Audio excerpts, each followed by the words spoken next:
وَلْتَكُنْ مِنْكُمْ أُمَّةٌ يَدْعُونَ إِلَى الْخَيْرِ وَيَأْمُرُونَ بِالْمَعْرُوفِ وَيَنْهَوْنَ عَنِ الْمُنْكَرِ وَأُولَئِكَ هُمُ الْمُفْلِحُونَ. الحمد لله نحمده ونستعينه ونستغفره ونؤمن به ونتوكل عليه ونعوذ بالله من شرور أنفسنا ومن سيئات أعمالنا من يهده الله فلا مضل له ومن يضلله فلا هادي له وأشهد أن لا إله إلا الله وحده لا شريك له وأشهد أن محمدا عبده ورسوله أرسله بالحق بشيرا ونذيرا أما بعد فأعوذ بالله من الشيطان الرجيم بسم الله الرحمن الرحيم يا أيها الذين آمنوا اتقوا الله حق تقاته ولا تموتن إلا وأنتم مسلمون يا أيها الناس اتقوا ربكم الذي خلقكم من نفس واحدة وخلق منها زوجها وبث منهما رجالا كثيرا ونساء واتقوا الله الذي تساءلون به والأرحام إن الله كان عليكم رقيبا يا أيها الذين آمنوا اتقوا الله وقولوا قولا سديدا يصلح لكم أعمالكم ويغفر لكم ذنوبكم ومن يطع الله ورسوله فقد فاز فوزا عظيما وقال الله تعالى يا أيها الذين آمنوا قوا أنفسكم وأهليكم نارا وقودها الناس والحجارة عليها ملائكة غلاظ شداد لا يعصون الله ما أمرهم ويفعلون ما يؤمرون.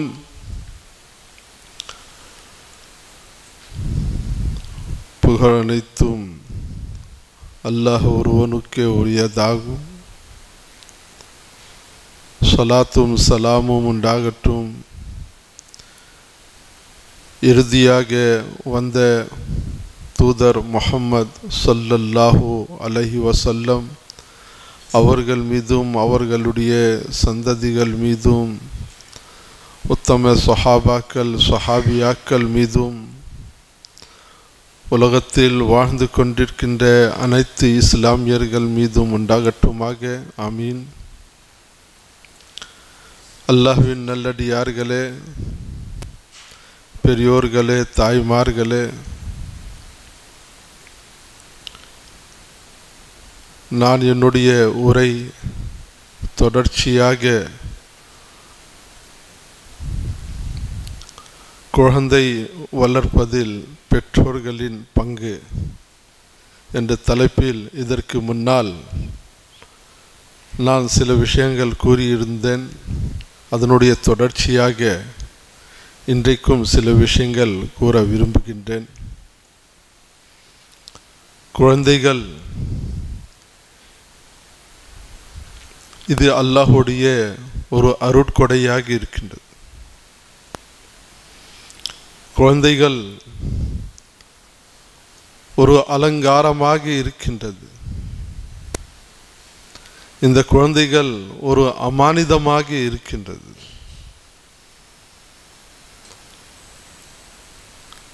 ஆகவே குழந்தைகளை நாம் எப்படி வளர்க்க வேண்டும், அவர்களுக்கு ஒரு சிறந்த உம்மத்தாக நாம் உருவாக்க வேண்டும். குழந்தை பிறந்த உடனே சில கடமைகள் நம்முடைய தீன் நமக்கு வழங்குகின்றது.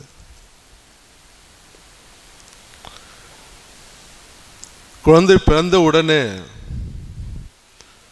நாம் அவருக்கு ஒரு நல்ல பெயர் சூட்ட வேண்டும். அந்த பெயர் அர்த்தமுள்ளமாக இருக்க வேண்டும், ஒரு நல்ல அர்த்தமாக இருக்க வேண்டும்.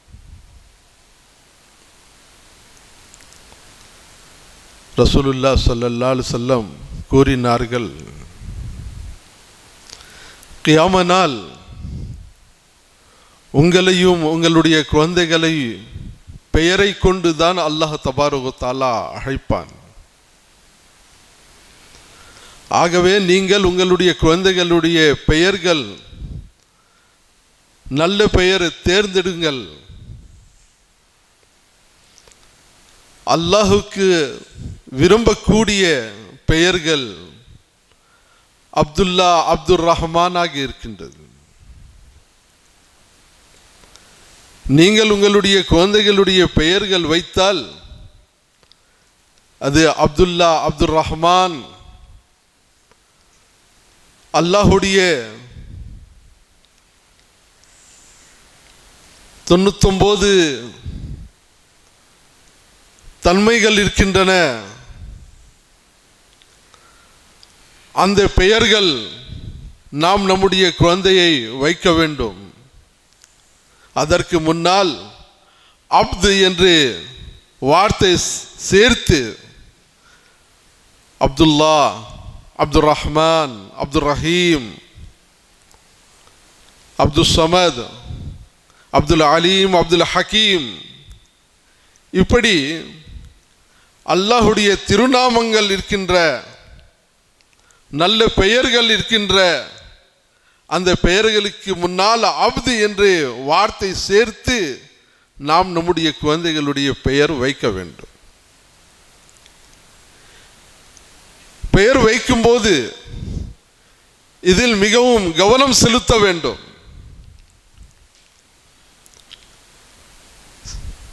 பல நபர்கள், பல சகோதரர்கள், சகோதரிகள் என்னுடைய குழந்தை பெயர் நாகரிகமாக நவீன முறையாக இருக்க வேண்டும் என்பதற்காக அதனுடைய அர்த்தங்கள் பார்க்காமல் லேட்டஸ்டா இருக்கணும், ஸ்டைலா இருக்கணும்,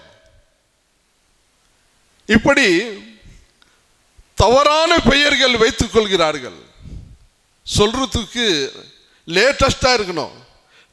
நம்முடைய குடும்பத்தில் யாருடைய குழந்தையுடைய பெயர் இப்படி இருக்கக்கூடாது, அந்த மாதிரி ஒரு பெயர் நாம் நம்முடைய குழந்தைக்கு சூட்ட வேண்டும் என்று எத்தனையோ சகோதர சகோதரிகள் இப்படி நினைத்து தவறான பெயர்கள் வைத்துக் கொள்கிறார்கள். சில நபர்கள் குர்ஆனை திரட்டி ஏதாவது ஒரு பக்கம் எடுத்து அதில் வரக்கூடிய எழுத்துக்கள் அதை வைத்துக்கொண்டு பெயர் வைப்பார்கள்.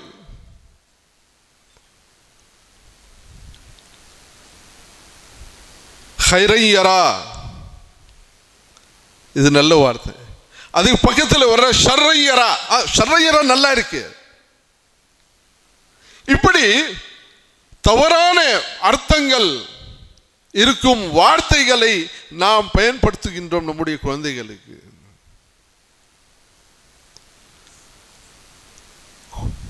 பெயர் வைக்கும் போது நமக்கு தெரியவில்லை என்றால் ஹதரத்மார்களிடம் செல்ல வேண்டும். ஹதரத்மார்கள் எந்த பெயர் வைக்கிறார்களோ அந்த பெயர் நாம் நம்முடைய குழந்தைகளுக்கு வைக்க வேண்டும். அவர்கள் நல்ல முறையிலே அர்த்தத்தோடு நம்முடைய குழந்தைகளுடைய பெயர்கள் அவர்கள் சொல்லுவார்கள். ஹதரத் ஒரு 10 பெயர் கொடுங்க, ஒரு நல்ல பெயர்கள்.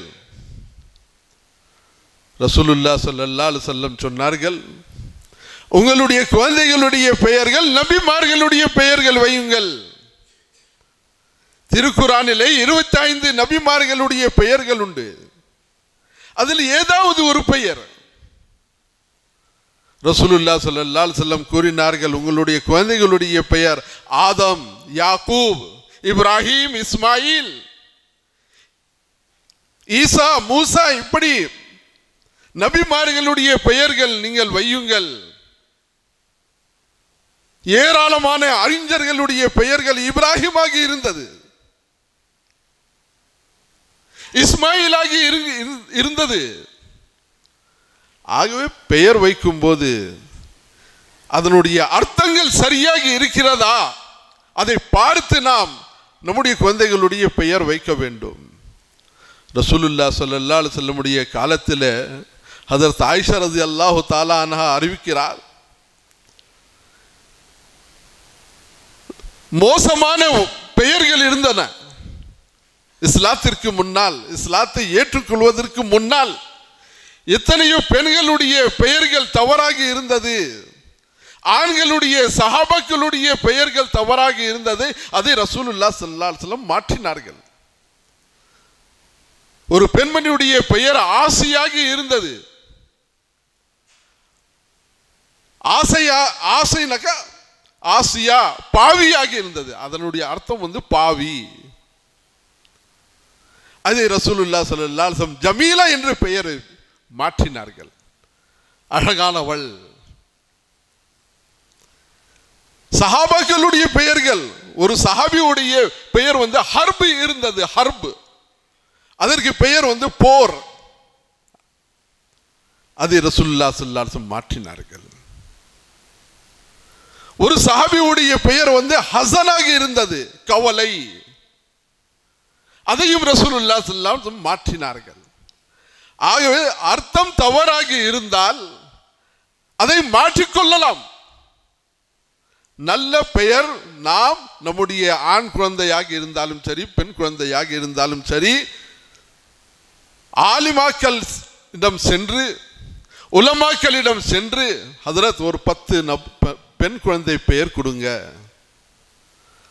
சஹாபாக்களுடைய பெயர்கள் எப்படி இருந்தது? அபூபக்கர் இருக்கு, உமர் இருக்கு, ஃபாரூக் இருக்கு. அப்போ சஹாபாக்களுடைய பெயர்கள் நாம் வைத்துக் கொள்ளலாம். இப்படி நபிமார்களுடைய பெயர்கள், சஹாபாக்களுடைய பெயர்கள், அர்த்தமுள்ள பெயர்கள் நாம் நம்முடைய குழந்தைகளுக்கு நாம் வைக்க வேண்டும். ஏனென்றால் நாளை கியாம நாள் அந்த பெயரை வைத்துக் கொண்டு தான் அல்லாஹ் தபாரக வ தஆலா அவங்களை அழைப்பான். ஆகவே தந்தையின் பெயரும் தாயின் பெயரும் குழந்தைகளுடைய பெயரும் மிக சிறந்ததாக இருக்க வேண்டும். நல்ல அர்த்தமுள்ள பெயர்கள் நாம் நம்முடைய குழந்தைகளுக்கு சூட்ட வேண்டும். அதற்கு பிறகு நாம் நம்முடைய குழந்தைகளுக்கு செய்யக்கூடிய சில கடமைகள்.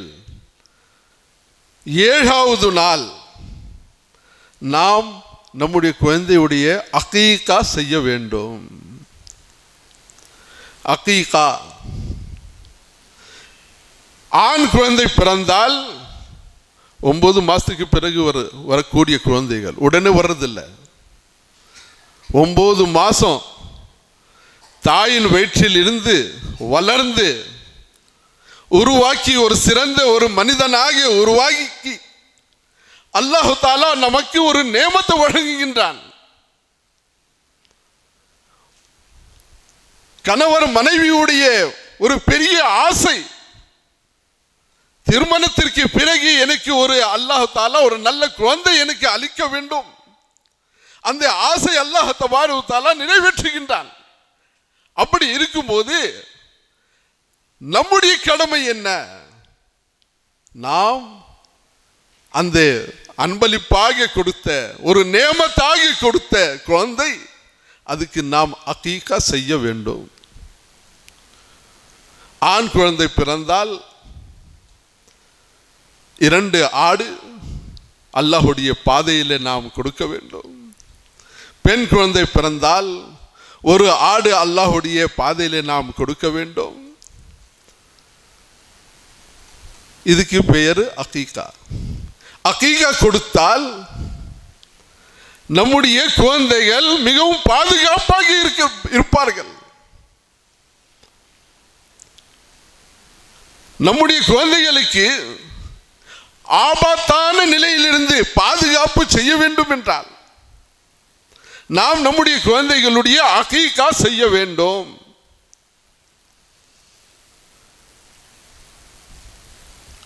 ஆனால் சமுதாயத்தில் நாம் பார்க்கின்றோம்,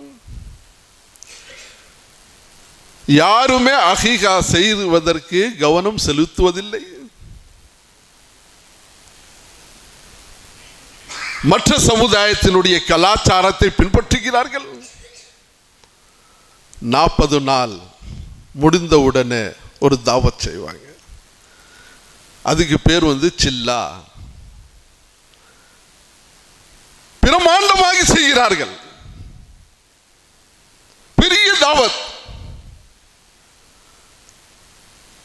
அதுக்கு இஸ்லாத்திலே, நம்முடைய மதத்திலே, நம்முடைய சமுதாயத்திலே, நம்முடைய தீனிலே இதற்கு அனுமதி உண்டா? எது செய்தாலும் அதுக்கு அல்லாஹ்வுடைய கட்டளை இருக்கின்றதா இல்லையா? ரசூலுல்லாஹ் ஸல்லல்லாஹு அலைஹி வஸல்லமுடைய எந்த நபியுடைய நாம் உம்மத்தாகி இருக்கின்றோம், அந்த நபியுடைய வழிமுறை இருக்கின்றதா இல்லையா? அதை முதலில் நாம் பார்க்க வேண்டும். நமக்கு வழங்கிய சமுதாயம் இது சிறந்த சமுதாயம். நம்முடைய ஒரு வழி இருக்கின்றது, ஒரு வழிமுறை இருக்கின்றது. இஸ்லாமியர்களுடைய ஒரு வழிமுறை இருக்கின்றது. இஸ்லாத்தில் இல்லாத ஒரு செயல் எல்லாத்தையும் நமக்கு காட்டு சென்றார்கள் ரசூலுல்லாஹ் ஸல்லல்லாஹு அலைஹி வஸல்லம். ஒரு மனிதன் எப்படி வாழ வேண்டும், அனைத்து விஷயங்களும் நமக்கு தெரியப்படுத்தி சென்றார்கள் ரசூலுல்லாஹ் ஸல்லல்லாஹு அலைஹி வஸல்லம். அப்போ ஒரு குழந்தைக்கு நாம் வளர்க்க வேண்டிய சூழ்நிலை, எப்படி வளர்க்க வேண்டும், எப்படி என்னென்ன கடமைகள் நாம் நிறைவேற்ற வேண்டும்.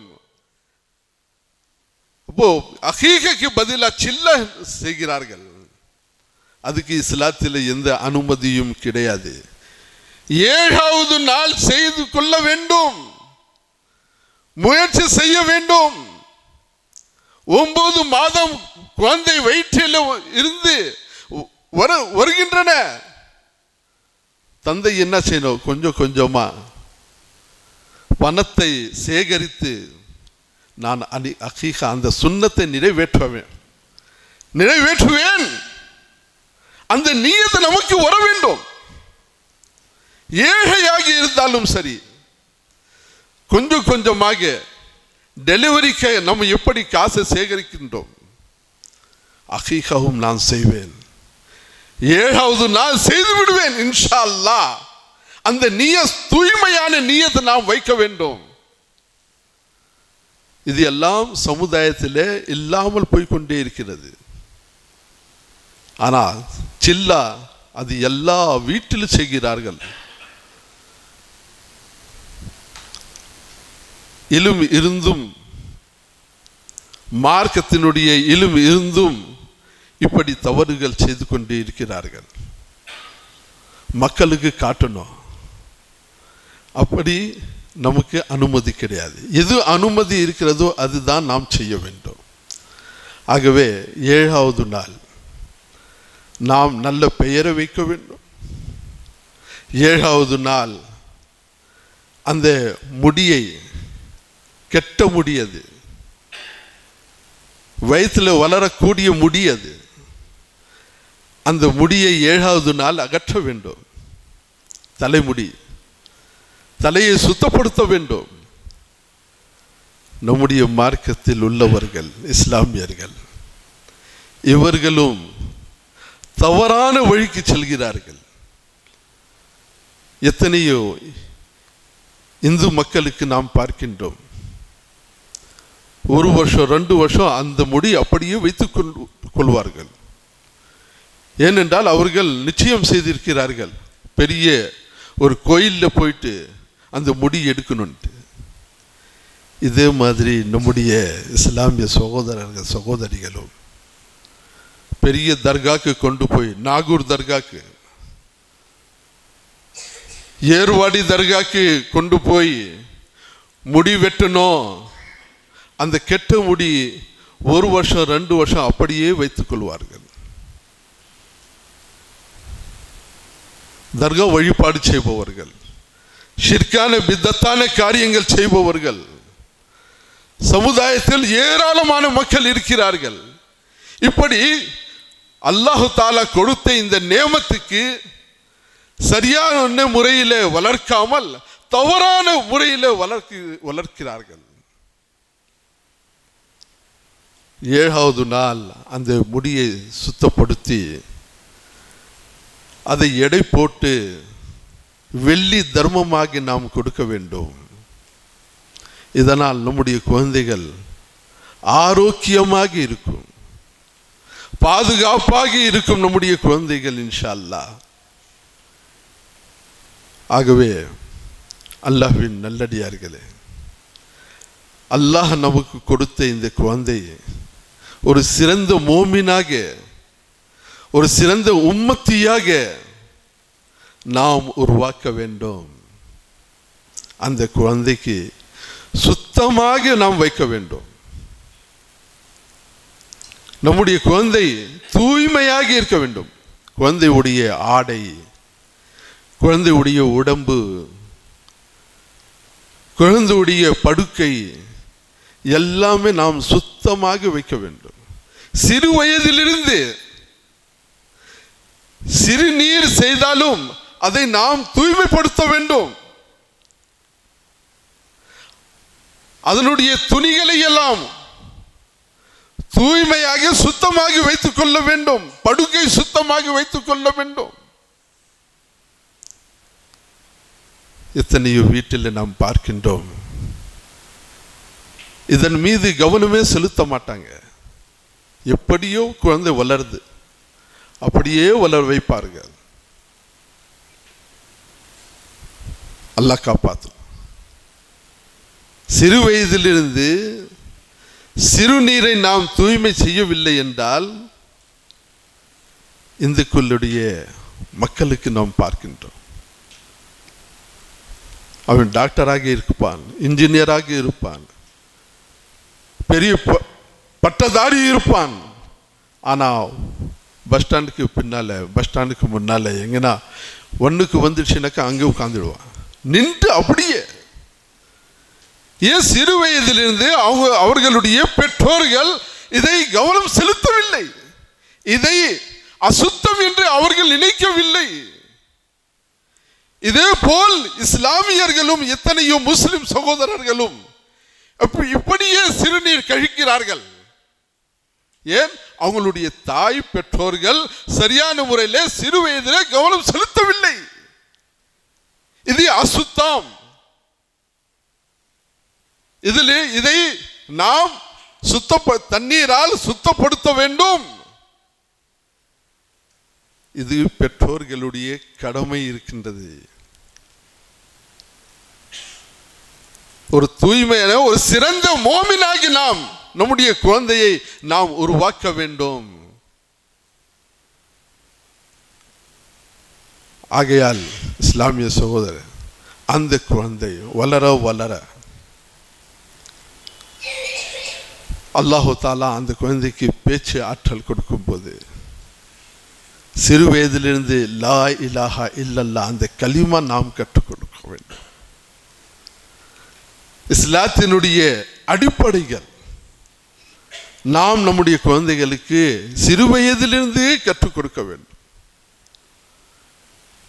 எத்தனையோ நம்முடைய முன்னோர்கள், இமாம் அஹ்மத் பின் ஹம்பல் ரஹிமஹுல்லா பற்றி வருகின்றது.